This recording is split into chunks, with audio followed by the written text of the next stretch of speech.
In the quiet corridors of Harare's government offices, a document is circulating that has set the political landscape of Zimbabwe on collision course with its own history. What appears on the surface to be a series of technical legislative adjustments is, according to a growing chorus of critics, a calculated blueprint for the entrenchment of power.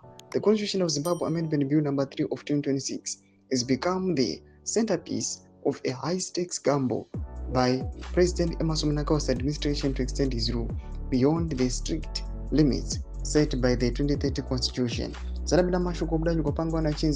Making Mnangagwa rule forever, just like what Mugabe did. Don't subscribe or like on the bell icon. While the ruling ZANU-PF party maintains that these changes are designed to streamline governance and ensure national stability, the parallels to the late Robert Mugabe's era are becoming impossible to ignore. For nearly 4 decades, Mugabe utilized constitutional mutilations to consolidate his grip on the nation, and many fear that his successor is now following the same well-worn path.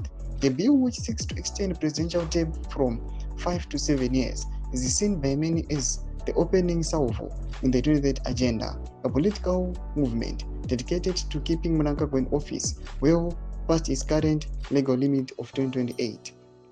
The legal language of the bill is as intricate as it is revealing. By shifting the presidential term to 7 years, the administration effectively resets the political clock. However, a significant legal hurdle remains in the form of Section 3287 of the Constitution.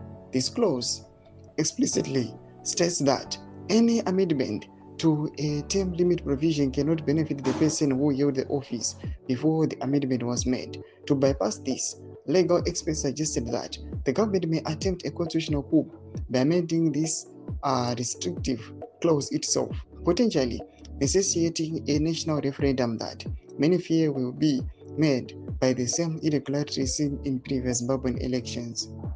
The atmosphere of suspicion was further heightened on 9 March 2026 when the Matabeleland-based pressure group Ibeshu Nikazulu abruptly withdrew its court challenge against the bill. The withdrawal, which initially seemed like a victory for the government, instead raised questions about the hazardous environment in which opposition voices must now operate.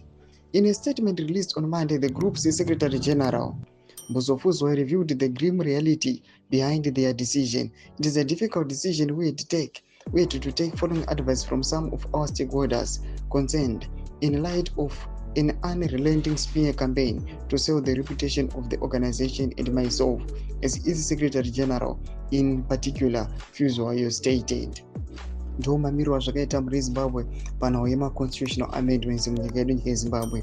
Pena kuma section medu dzafungura aim kuti kudii pamusoro pezviitiko izvi.